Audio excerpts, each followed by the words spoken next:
You know, I haven't been to a concert in so long just because the prices are Because they're so expensive. high. It's so expensive.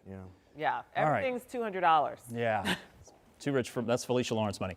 Let's talk about where we are with our current conditions. We've got some clouds that have rolled in through the afternoon. These are some high, thin clouds. We're not going to have too much of a difficult part of our forecast to change too much here. Upper 80s to near 90 degrees, depending on where you are. I'll pay for that comment later.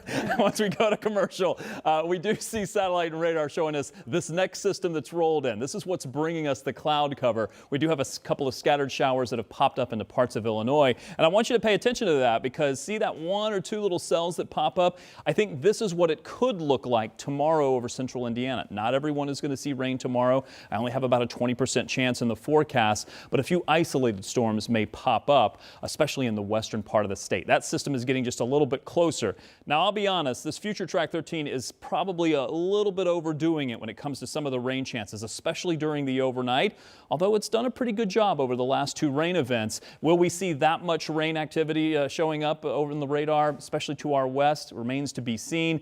The humidity has come back up. You might have noticed that through the day today, and there's those few isolated showers that pop up for Saturday afternoon. Now, heading into Sunday, I think we have a much better shot at seeing a lot more coverage, even in the morning, but especially during that peak heating of the day. The radar is certainly going to become much more active. So when you put all that together, you have a chance of some isolated storms for tomorrow, about a 20% chance. Most of your day, though, should look like this. And then looking at Sunday, good chance that we'll see a lot more coverage in the storms. Let's call that scattered with about a 40 to 50% chance, and temperatures cooling down a bit, mainly because we just have a lot more rain chances. Sunday, Monday, and Tuesday, those are your best rain chances, and look what it does to your temperatures. It brings those down. Now, these are still above the average, getting into the upper 70s, but by the end of the 7-day forecast, temperatures come down a bit. But rain chances every single day in that 7-day forecast. This is good news. It's much needed rain, beneficial rain that we could use to alleviate some of the drought and fire weather concerns. Let's talk traffic and show you a couple of the areas that we're watching.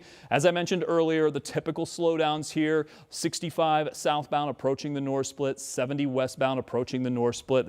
A lot of this is because of the construction that's still ongoing on 65 southbound. But let's show you a couple of traffic cameras. Let's take you to the north side, 465 at Michigan Road.